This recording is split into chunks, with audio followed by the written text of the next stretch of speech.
My name's Jill Rowe, and in this episode of the Different Podcast, I talk with Steve Chalke all about distress, eustress and de-stress. This episode is all about pressure.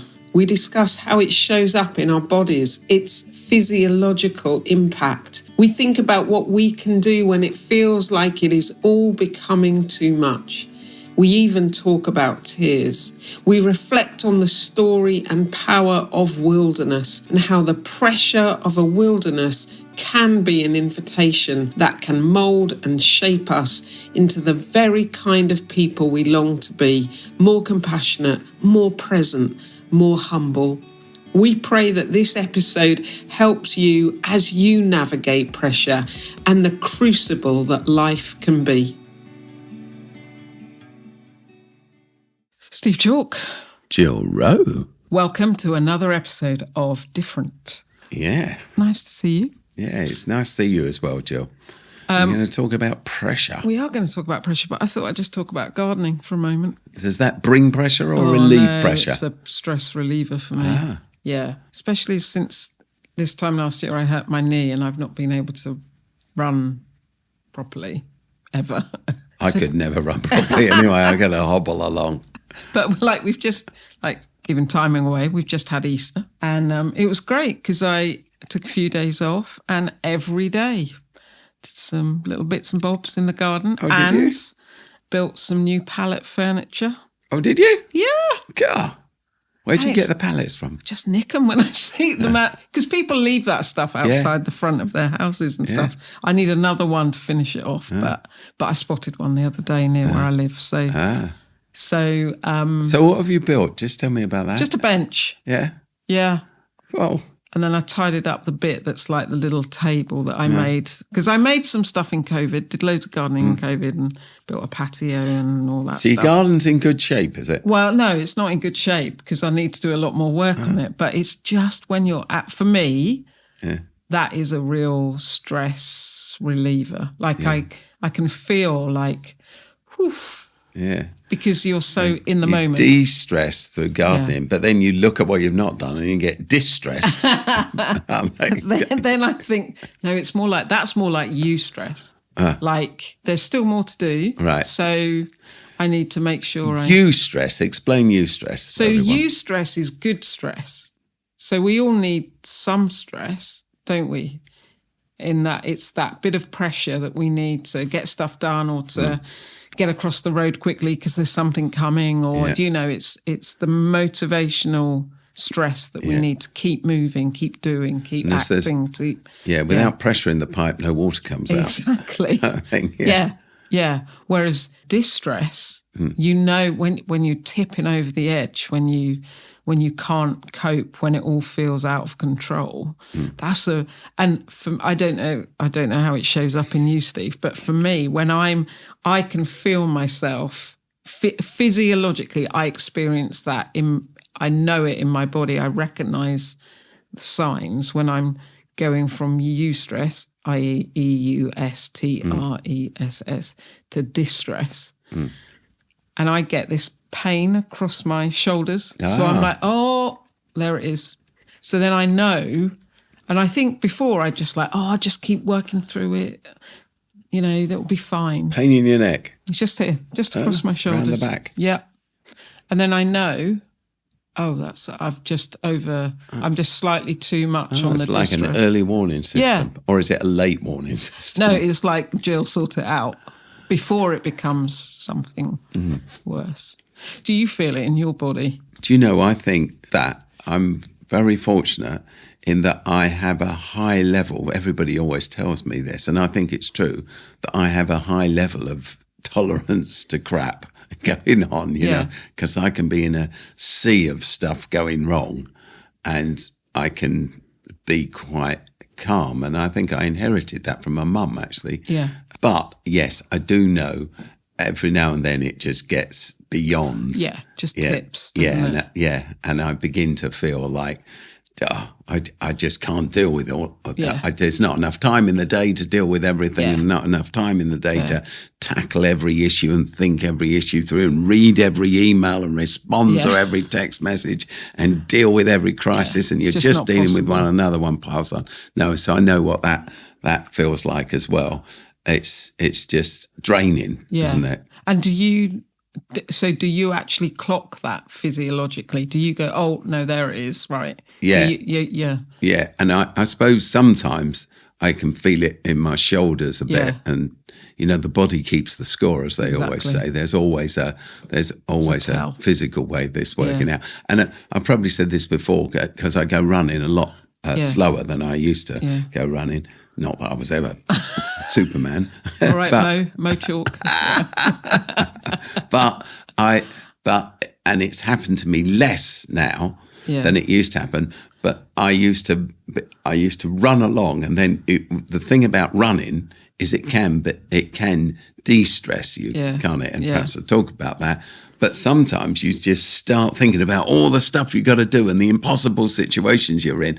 And there've been loads of times when I've had to stop running because just the pressure of everything, it's hard to explain, but the pressure of everything, I just felt like I can't run another inch. I can't put one foot in front of the other anymore. And I know it was nothing to do with my energy level. It's just to do with all the stuff that's swirling around in my brain that if I wasn't running, I'd never think of. And I, as you know, I deliver the grief and loss training in Oasis. And it's really interesting the way that our bodies really do talk to us. Like you say, the body keeps the score. The body has, in poker, people have tells, don't they? Like, oh, they do this when they... And it's fascinating to me, this whole thing about stress. And we always say to people, and it's always like this piece of new information that people haven't clocked, but how stress shows up in tears. So there's 4 types of tears. There's your happy tears, when you're laughing and you can't stop laughing and you've got tears streaming down your face. And then there's like onion tears and all the rest of it. And then there's, when you look at the tears like you shed if you're really sad, if you're full of grief, like you've lost someone or something's just too much and you're like, oh. When you look under a microscope at the makeup and you actually look into the detail of what's actually the content of the tears, it carries the stress hormone.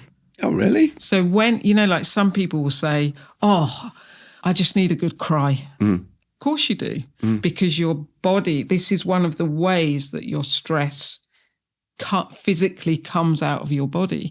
So all of that stuff about, oh, boys don't cry, or I need to keep it in, or, is just the most ridiculous thing ever, because literally the body is going, cry. And then when you don't do that, the body keeps the score. People literally are keeping the stress hormone in the body. Wow. And so it shows up in all the other ways, and it causes damage, which we also know, don't we? Trauma and what have you. So, which is why I need a good cry is something then people say. And then when they have had a good cry, they go, oh, I feel so much better. Now, I never knew that about the tears. Yeah. Honestly, I didn't. Isn't it amazing?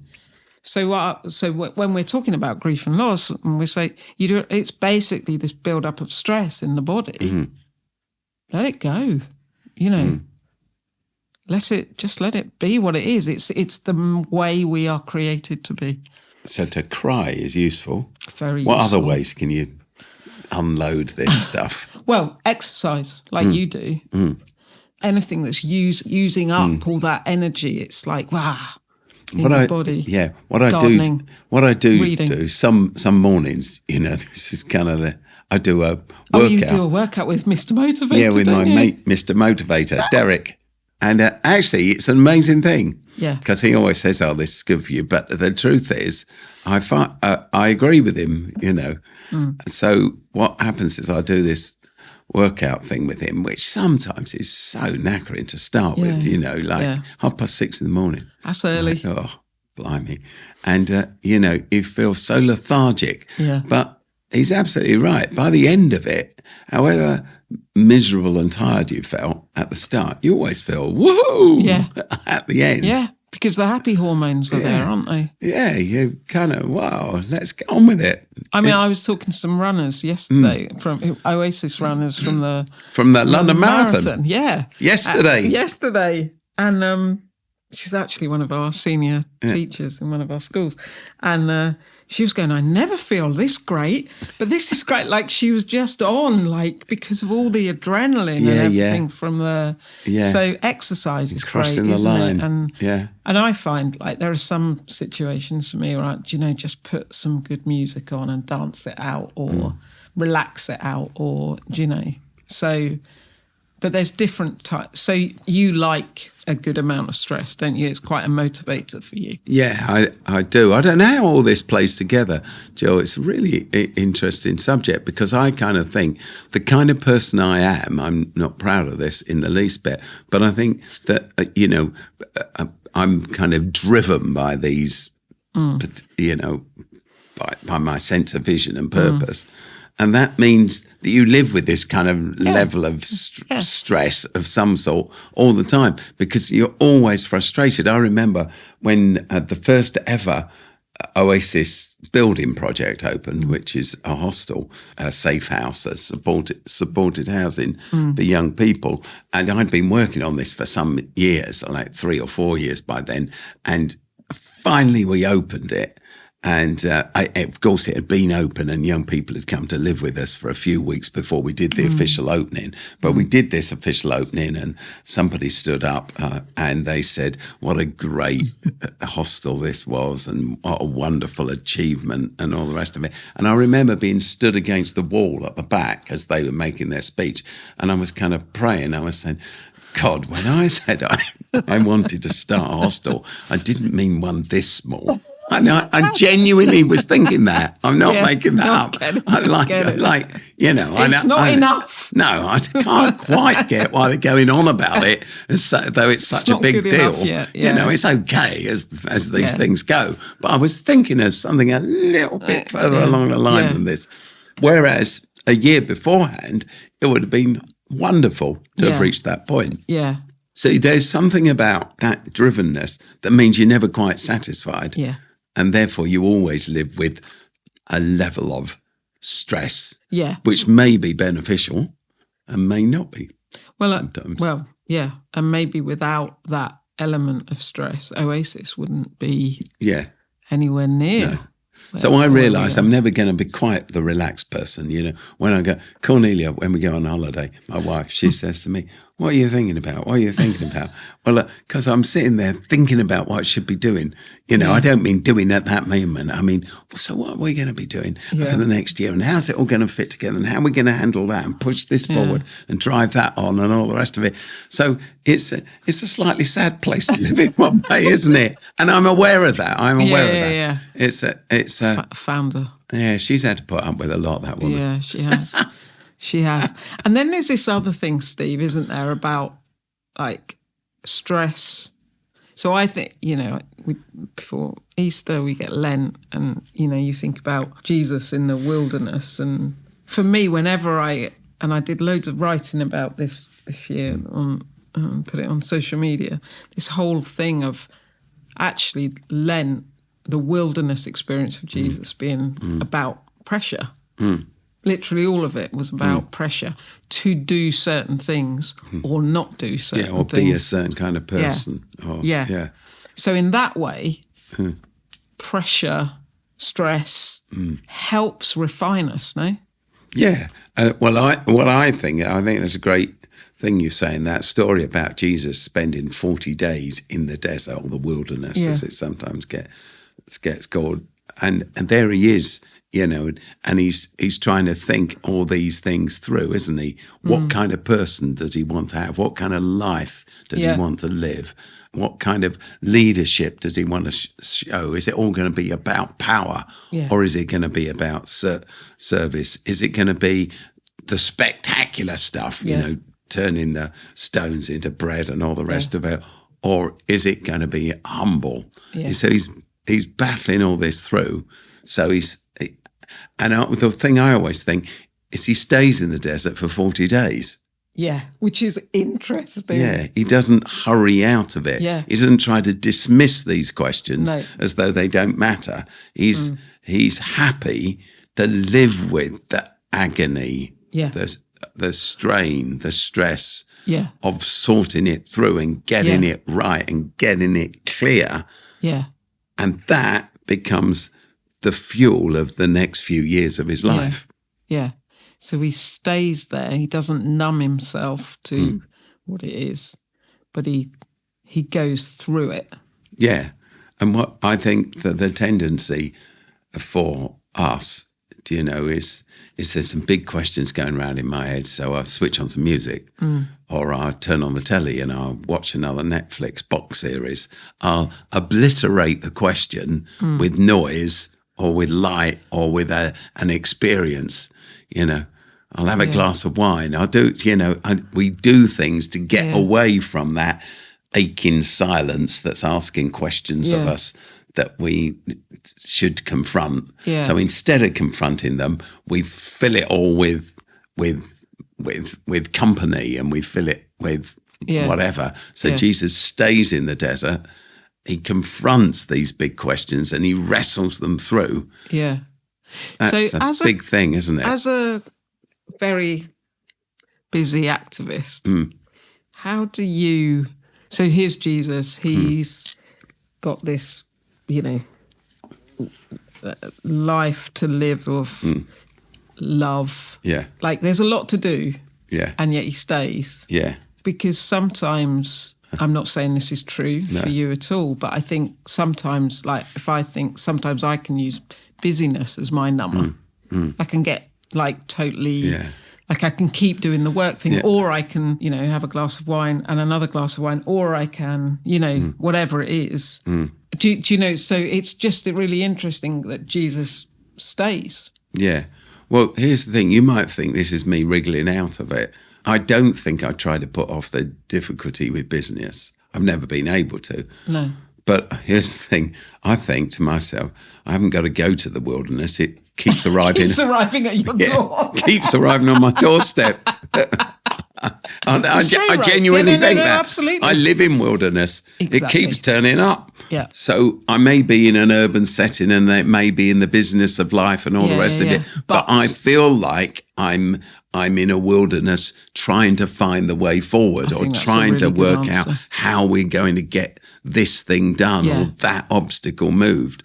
So I feel like I'm stuck at this point and I'm having to grind my way through or through it all and not rush it, even though, there's some stuff I could talk about that's going on now for me. And I'd really like to be, I'd really like to be Magic 6 weeks wonder. in the future. Magic wonder. If I could be 6 weeks in the future, but I can't. No. So I've got to wade through this, and instead of trying to rush out of it, appreciate the moment, appreciate the sense of slight lostness in this as I work it way through. Don't rush beyond it. Let it seep down on your soul and learn from it. Yeah.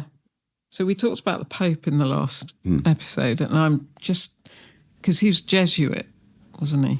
Yes. And so there's the three: chastity, obedience, and poverty. Yeah. But then there's this thing about, it's the Ignatian thing, isn't it? About, and to live as if God is present in all things. And just reflecting on what you just said then, that's really powerful, right? That even in the wilderness, God is present. Yeah, God is present. God's present in all those ordinary places, all those difficult places. It's God's style. To quote Francis, God's style is you'll find God in awkward places. You'll find God where people don't expect him. You'll find God on the streets with the poor. You'll find God in the hostel with the homeless. You'll find God with those who have sat in a prison. And Francis, as is well known now, would go spend time sitting in a prison. And he wasn't going there because he somehow felt that he was the Pope and he should do it. He should, but he knew that there was you were catching up with God, finding God. That's the thing, isn't it? Experiencing God and bringing something yourself as you engaged in all of this. But it wasn't that I've gone to do this wonderful act of charity. God there, yeah. It's that I will find something here in this moment, in this place, in what others would say is a wilderness or a desert or a bleak place, a barren place. I'll find something of depth that will fuel me and inspire me and envision me for the future. I really like that, what you said then about catching up with where God is. I feel that all my life, that God is in the other. God is in. That's why I say, for a progressive, God's in a conservative. For a conservative, God's in a progressive. When you're mixing with people and listening to people who are different to you with different outlooks, it's amazing what you can find there once you begin to treat people as people, rather than representatives of a different way of life to yours. So I'm just thinking about, the wilderness experience is in the everydayness of our lives, isn't it? Like, we don't need to go and hunt out the wilderness. It, like you say, it bangs on our door. And it's there. Then there's the thing about developing the way of seeing where you can look at another and go, there God is. Yes. That's an act of choice, isn't it? Yeah, there my teacher is. Yeah. They're the moment of learning is. Yeah. And there the Spirit of God is. What can I learn in this moment of stress, in this moment of uncomfortableness? Yeah. So literally stress can change your perspective. Yeah, and it can make you better, more insightful, deeper person than you would have otherwise been. There is that saying, isn't there? What doesn't kill you helps you. I think that's a bit, I think there's a lot. I know what they meant, but I think there are a lot of things that don't kill you that really do hurt you. Yeah. But I do think that in the deepest struggles of life, there's a lot to be learned and gained.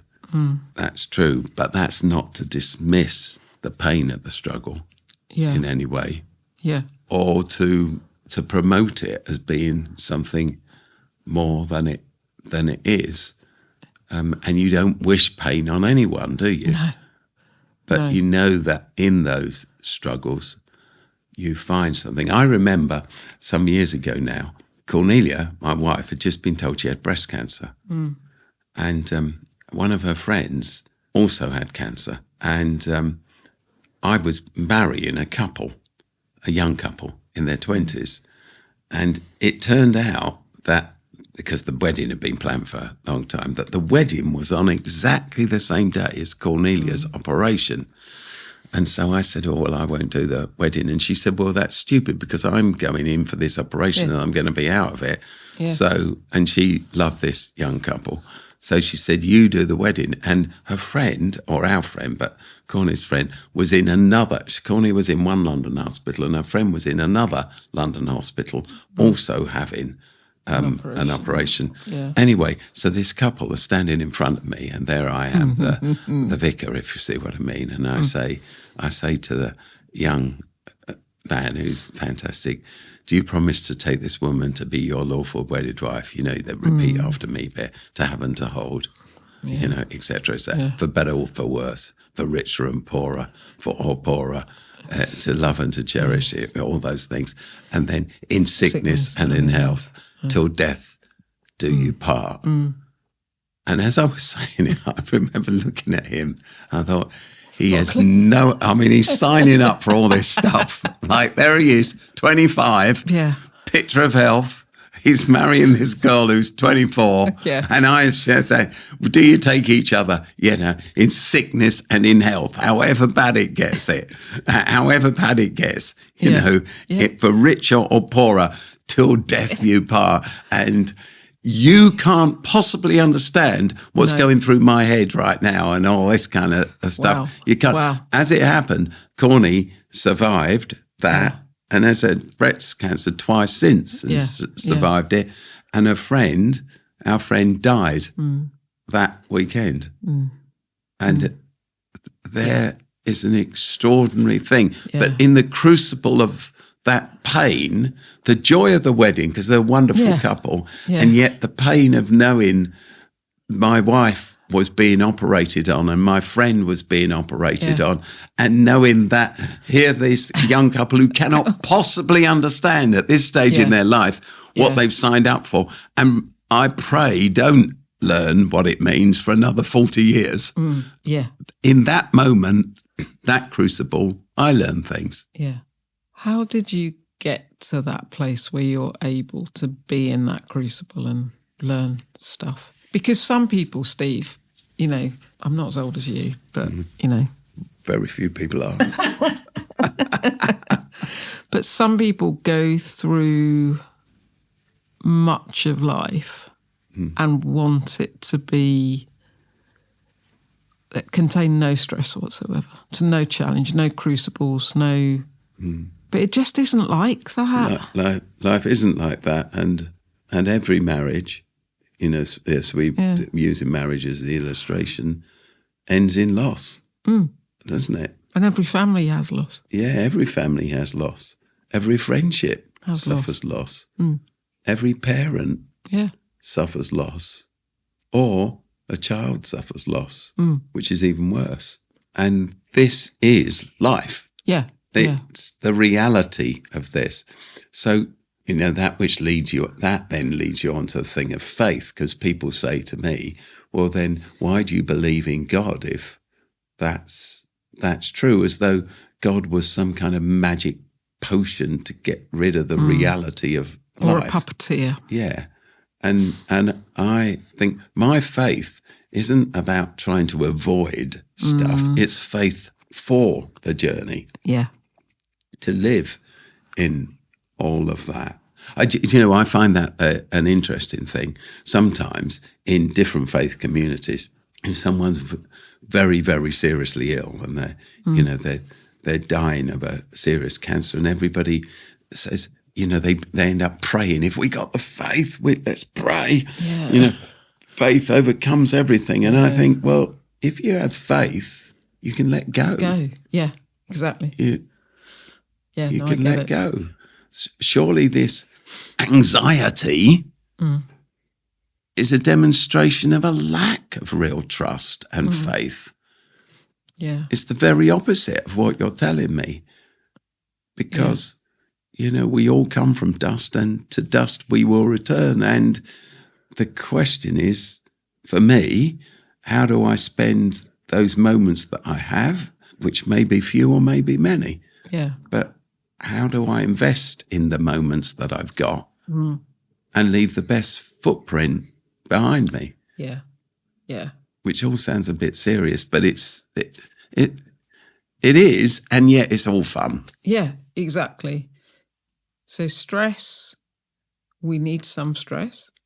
We can reframe stress so that it actually gives us what we need to manage and do well in life. And maybe, just maybe, that it's in the wilderness moments that we discover... Are shaped, moulded. Yeah, we're shaped, moulded. We discover something of the divine. Maybe. Just like in our most stressful moments, I write books and things occasionally, though, again, I promised Cornelia I'll never write another one. But I know, or just from deadlines, writing a paper or writing a script for something or an article or a newspaper, it's like it's 9 o'clock at night. You got to hand it in at 8 o'clock the next morning or 9 o'clock. You know, you've got nothing on this piece of paper. It just looks blank and it's white, and you think, oh no. And in the stress caused by that moment, you have to do something.